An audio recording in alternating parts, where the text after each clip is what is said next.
Our next speakers are Michael Della Bitta and Shaneé Murrain from the Digital Public Library of America.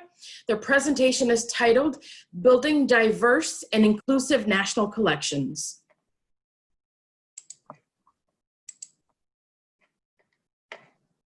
Thank you for your introduction, Sonia. Good morning, everyone. Michael and I are very pleased to join you all virtually to talk about some of the work that we've been doing to build diverse and inclusive national collections. I'll start with a bit of context, though I recognize that this is an audience that is probably well aware of DPLA. The Digital Public Library of America is a national platform providing free access to digitized collections from over 4,000 libraries, archives, historical societies, and museums. DPLA amplifies the value of libraries and cultural organizations as America's most trusted sources of knowledge.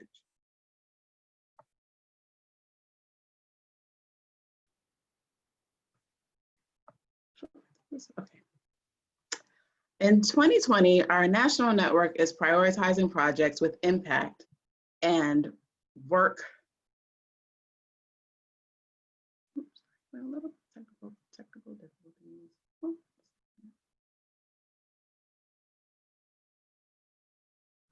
And in 2020, our national network is prioritizing projects with impact and work that asks what's going on out in the world and what libraries and our unique resources can do about it.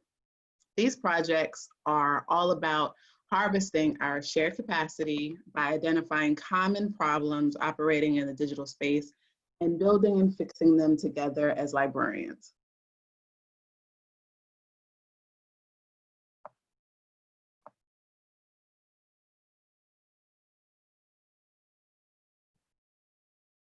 We do this by collaborating with partners to accelerate innovative tools and ideas that empower and equip libraries to make information more accessible. In order to build a representative and comprehensive digital collection, DPLA nurtures a diverse, inclusive, and representative community that is actively engaged in contributing to our shared history. This furthers DPLA's own mission statement of empowering people to learn, grow,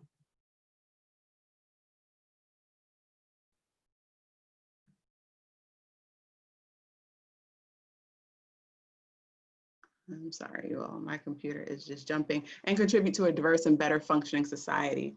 Records of this country's rich diversity are central to the users of our institutions, no matter their location or mission statement. Earlier this year, we launched a new strategy with an emphasis on uplifting stories from and working with institutions and projects and communities that have traditionally been excluded from projects like ours. One of our first efforts to make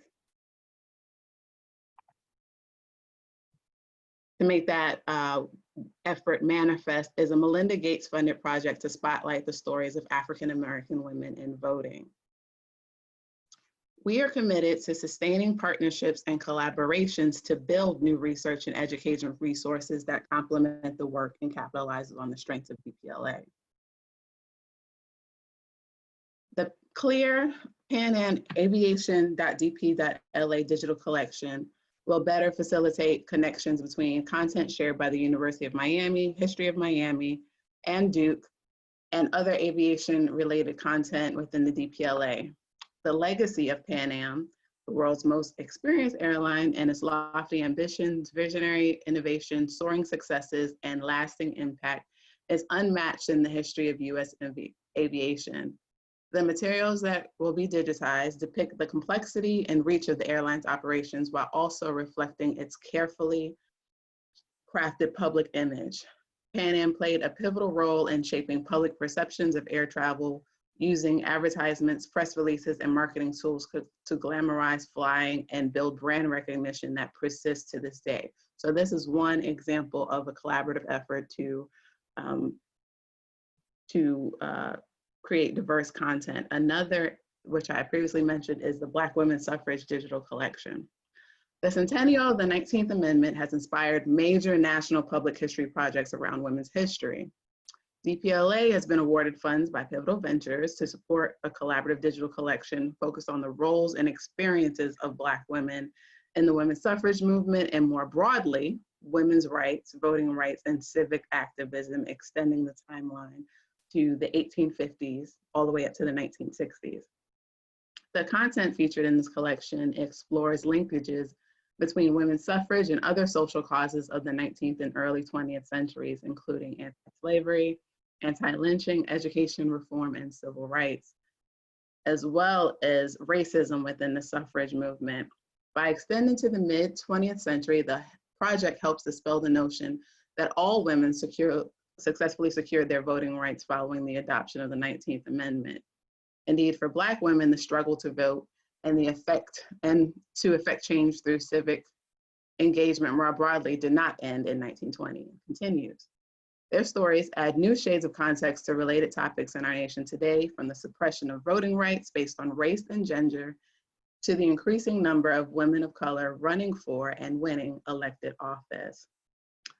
By combining materials from DPLA's network of partners, newly digitized content, and seeking out new partners, the collection seeks to engage students, educators, researchers, and exploration around and creating dialogue around this important yet overlooked chapter in our nation's history. We are partnering with the Charlotte-Mecklenburg Library to support a wide variety of programming and exhibit opportunities related to the Republican National Convention, the Engage 2020 Conference, and Centennial 19th Amendment celebration, along with the 2020 census, many of these now to be delivered to a larger audience online. Charlotte, Mecklenburg, and North Carolina more broadly have become a hub for the project by providing excellent opportunities to inform and empower the local community. The Black Women's Suffrage Collection is an exciting opportunity for DPLA to work with cultural heritage organizations outside of our network. Subgrants up to $25,000 have been awarded to support new digitization, metadata creation, and remediation for project partners. The subgrants can cover the cost of scanning with a vendor or any equipment that might be purchased to support in-house digitization. 2 of the 4 partners are completely new collaborators from states that do not currently host a DPLA hub. In an effort to lower the barrier to entry, which Michael will talk about later, we are collecting PDFs, images, and other digital projects straight from the contributors and will host them on the Black Women's Suffrage site as exhibitions. We generally work with a format contributors are willing to give us and generate with a partner a mapping between their metadata and ours. Some of the collections we are excited these subgrants will make further accessible are the Voter Education Project Papers in Southern Women for the Prevention of Lynching microfilm 1890 to 1932, coming from the Atlanta University Woodruff Library and Archives, and also the Jesse Guzman Papers at Tuskegee University. The Guzman Papers at Tuskegee document Guzman's life as an active organizer in the civil rights movement and assistant secretary of the Southern Conference Educational Fund. She was the first Black woman to seek office in the state of Alabama, and her 1954 run for the Macon County Board of Education was the first attempt to run for office by a Black citizen since Reconstruction. I'm especially pleased that the subgrant will make collections such as these hidden no more. To meet the needs of communities where they are, DPLA is also partnered with Report for America, the Charlotte-Mecklenburg Library, WAFE Public Radio, and La Noticia to develop local journalism in the Queen City. DPLA will support a community editor to develop local stories and collect archival material. This cultural heritage work emphasizes uplifting stories from and working with institutions and projects that we traditionally haven't worked with. The Wikimedia in resident will be based out of the Charlotte-Mecklenburg Public Library and will conduct outreach and coordinate with the Wikimedia community around generating content and stories about civic issues in and around Charlotte. We've heard a lot of feedback around a need for not only local histories, capturing the oral histories and positioning neighborhood recollections as important and verifiable by news links on Wikipedia, but also a need for information about local communities. somewhere to go online and see who's running for office and what their candidate statements are, and making that available. With all of these spinning plates of both thematic digital projects and outreach opportunities, we are also imagining how ebooks could accompany many of the collections and programs. I'll turn it over now to Michael, who will lead us through another innovative facet of DPLA, which is democratizing our curation. Michael? Thanks, Shaneé. I think the first thing I wanted to talk about is the automated curation capability we've built for the Black Women's Suffrage Project.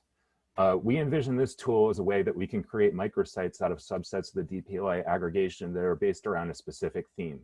To accomplish this, we built a system that tags items with their themes on their way into our search index, and a feature in our API that lets you filter on these tags. The way the themes are specified is via a plain text query that we curate that expresses the various topics that contribute to the theme. You can see an example of some of the keywords from the Black Women's Suffrage query to the right. Now, if you've done any reading on the impact of poorly tested automated curation systems on marginalized communities, you know it's important to get systems like this right. We've built this into our weekly index job. So every week, all 37 million items are reevaluated against the current version of the query, which means that we can evaluate the output of the job and make tweaks to correct it regularly. We've also built an explain feature, which allows us to understand why a given item has made its way into the search index. This is important when working with really long queries because it can be hard to trace what portion of the query is returning the item when that item is unexpected.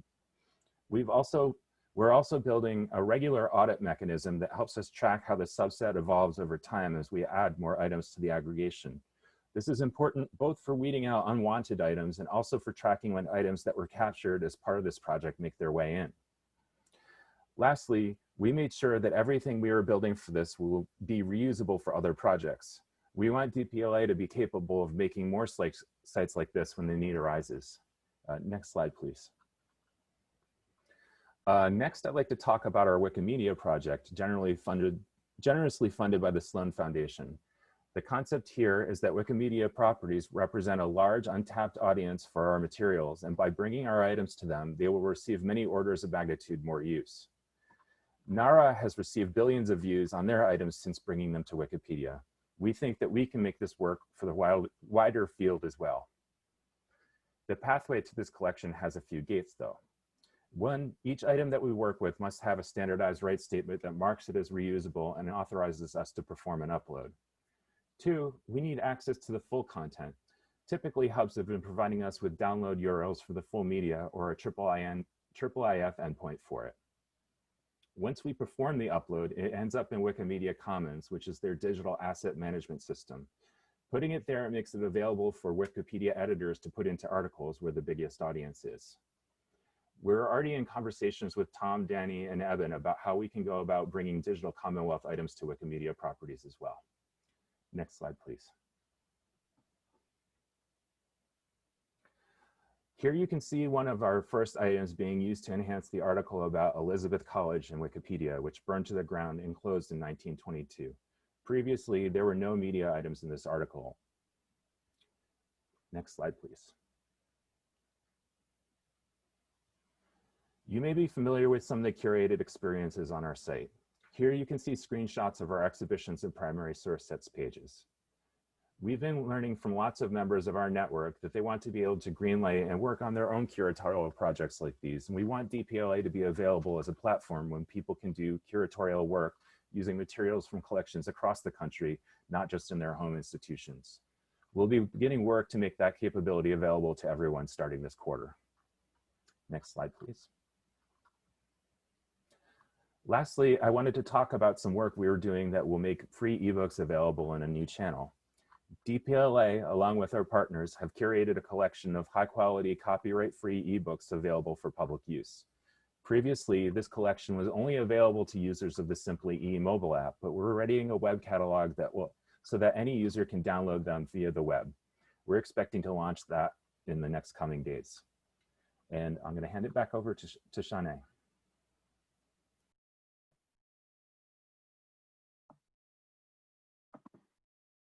Thank you, Michael. I want to highlight the Wikimedia project again.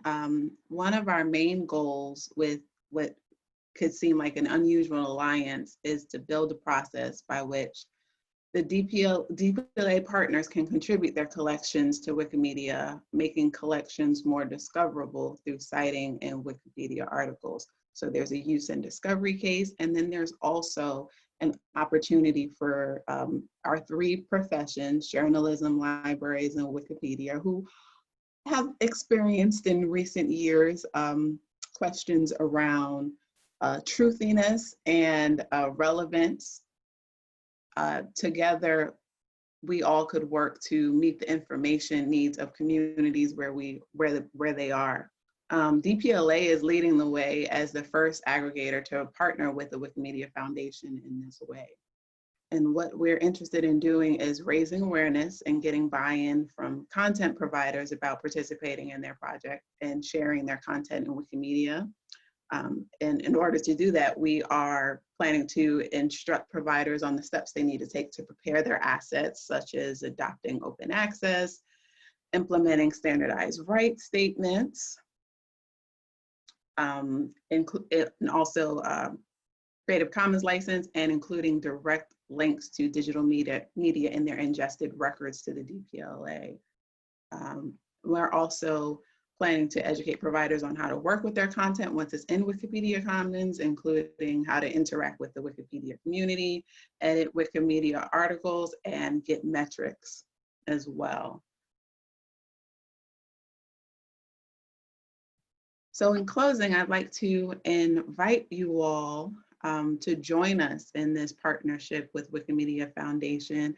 And also, if you have collections of interest for the Black Women's Suffrage digital collection, please email myself if you're interested in more about democratizing curation. Please email Michael. Building on our strong partnership with the Wikimedia Foundation and community, we are planning a series of webinars to train librarians to become Wikipedia editors and harness the reach and power of the platform. We recognize that the closure of many of the nation's public libraries due to COVID-19 means that many more of us working from home and seeking new ways to connect to our patrons and keep current on digital curation and share out our collections. We are really excited about the opportunity to talk to digital Commonwealth partners and friends as a captive audience, because digital Commonwealth partners have turned around rights statements pretty quickly and have made determinations that are compatible with them. So if you all are members of Digital Commonwealth, partners and friends, and would like to know more about how your institution can participate, reach out to us, and also subscribe to DPLA's newsletter. I want to say thank you again to the Conference Planning Committee for your swift transition to creating a virtual environment for us and giving us a space to gather to present our work. Thank you. Thank you very much. We actually have an audience question if you're able to take it. Yes. Got a head nod. Okay, thank you. Okay, I've been asked to read out names. However, I do not know how to pronounce this name, so please forgive me for not saying it properly. Soleen, T-S-O-L-E-E-N, Sarian asks, how do institutions monetize our digitized collections? Where we used to charge usage fees, now content is expected to be free and available online.